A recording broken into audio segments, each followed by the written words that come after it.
Hi friends, দেখতেই পাচ্ছ বৃষ্টি নেমেছে আর গাছগুলো কিন্তু বৃষ্টিতে বেশ আনন্দেই আছে। শুধু বৃষ্টি নয়, বৃষ্টির সাথে ঝোড়ো হাওয়াও দিচ্ছে। অনেকক্ষণ ধরে বৃষ্টিটা হচ্ছে।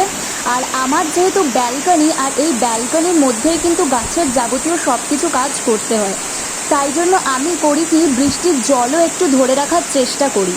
বৃষ্টির জল কিন্তু গাছের পক্ষে খুবই উপকারী। একদম যেহেতু ন্যাচারাল প্রাকৃতিক জল বৃষ্টির জল, সেই জন্য গাছ কিন্তু খুব ভালো হয় বৃষ্টির জলে। আর চারা গাছ বা কাটিং গ্রো করতেও কিন্তু বৃষ্টির জল প্রচণ্ড ভালো।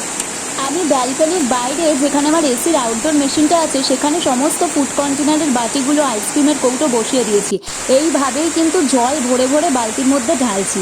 যেহেতু ছাদের সুবিধাটা আমার খুব একটা নেই, সেই জন্য কিন্তু আমি এইভাবেই বৃষ্টির জল কালেক্ট করি ব্যালকনি থেকে। বৃষ্টি আরও বাড়ছে, আওয়াজটা নিশ্চয়ই তোমরা শুনতেই পাচ্ছ। এভাবে তোমরাও পারলে বৃষ্টির জল ধরে রেখো গাছের জন্য। আর ভিডিওটা ভালো লাগলে লাইক করো।